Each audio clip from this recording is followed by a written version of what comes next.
We're going to talk a little bit about the standard American diet, and we're going to start getting into living foods and dead foods and what they do to our bodies. And as you can see, we have some food here, and this is probably what you're used to seeing American people eat, right? Yeah, most of us would agree. This is the standard American diet right here. First off, in the morning, what do? We get up and usually we have a donut, right? And maybe some coffee. And we'll throw a little bit of coffee in there. And we think we're getting our liquids for the day because we're getting some coffee. And the donut, you know, it's good for the taste buds, tastes good. And then, or else, American people a lot of times will wake up and they'll do eggs and bacon and sausage and, you know, hash browns and I don't know, you guys could probably think of some pancakes, all the foods that American people eat for breakfast, all right? So, when we do that, we're actually putting non-foods, and we're going to get into this tonight. Those are all non-foods. They're really not foods for the body.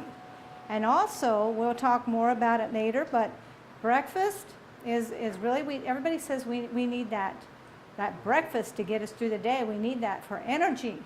And we're going to find out later that no, that's really not the way that we're supposed to be doing this. So we will talk about much more in detail here in a minute. So what do? We eat our breakfast, okay? And then we come along and it's lunchtime, we're getting hungry. And there's a reason why we get hungry. And there's a reason why you're so hungry. Why do we get so hungry around noontime? And maybe we have that little sluggish area in the morning, like around 10 or 11, we start getting kind of sleepy and tired. Has anybody experienced that before? You get a little bit sluggish. All right, so then we want to go eat lunch. Well, if we eat lunch, it's going to pick us up and give us some more energy. So we go and we grab us what? We grab us some French fries and maybe a hamburger. And let's look at the nutrition on here. Well, we're eating potatoes. That's good, isn't it? That's a vegetable. So, you know, that's okay. And then here we go. We got this white bread that American people eat. And we're going to talk about that later and what that does in our bodies. And then we come up with some hamburger. And here, it's got a big patty, and it's got a little pickle on there, you know, and maybe a little bit of onion. It's got a little mustard and ketchup. But anyway, this is what we have usually, or a lot of, I know kids love the kids' meals, so they've got that. And then we get, what do we get to drink with that? A Coke, Pepsi, some type of soft drink, right? Loaded with sugar. Good for the body. No. And then kids, they love these. These are tropical, well, they're fruit, so why can't we have those? So here we are. And what does it have in here? High fructose corn syrup, sucralose, Splenda. And I'll talk about Splenda later, but Splenda is worse than regular sugar, so we definitely don't want to see that on the label. And then we have another one. Oh, Go-Go Squeeze. This is apple. Oh, so we think that's okay. But it's a juice, it's from a juice concentrate. And it's also been processed. So we'll talk about the processed foods later too. Okay, so what do we do then later on? Okay, we go through the day. We usually get hungry mid-afternoon. So what do? We go and grab what? What do we usually get? Anybody? Candy bar? Usually, or something like that. We'll go grab something that just boosts our energy again. But you have to start questioning, why am I hungry? After just eating that meal, why am I so hungry at 2 or 3 o'clock in the afternoon? And so what we do at nighttime, here we go. Here's our dinner. Well, this has got to be good because we got some corn. That's decent. That's okay. However, it's cooked, and we're going to talk about cooked food later too. And then we've got some what? Chicken. Everybody thinks chicken is great and it's good for you. And but this has been dipped in some, whatever they dip that in at Kentucky Fried Chicken. But it's all breaded.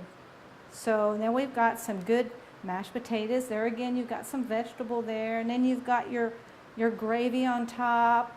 Isn't that what we like to do? And then we do get to have a little bit of salad. That's pretty good. So here we are. We got our salad, right? Well, what kind of lettuce does that have? It looks like it's kind of iceberg lettuce and tomatoes, so that's good. We got a few tomatoes in there. We got a little bit of cabbage. And then we got some croutons on top. So then we definitely can't eat a salad plain, so we got to have some. What do we have? Oh, Newman's Own ranch dressing, ranch style dressing. And we can put that on top. And this is what we think we're getting. We've been good today because we've eaten a salad, right? Okay. Well, this is what most Americans do.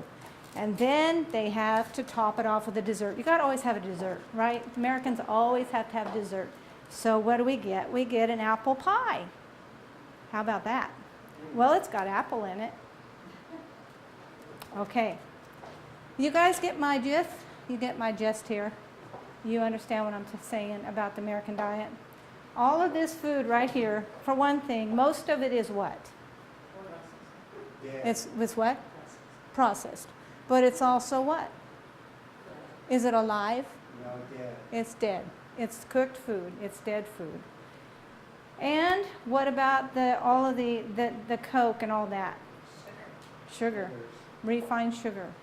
Yeah. And I'll just tell you right now, the refined sugar, one Coke a day like that shuts your immune system down. So you have no immune system. You have no ability to fight off disease and sickness. And you have no ability to fight off colds or flu or anything else. And you know, everybody thinks, well, we get colds and flus because of the germs that are around in the air. Well, to an extent, that's true. But to another extent, that's wrong. Because if our immune systems are built up and our bodies are alkalinized, you will not get sick, guaranteed. I don't care if you're around somebody with the worst cold or the worst flu in the world, you will not get it if your immune system is built up. So, to one extent, yeah, if they have the germs and your immune system isn't built up, you'll probably get what they've got, okay? But American people, we think that it is the germs in the air that make us sick for some reason. And that is just such a fallacy, and that's just so not true.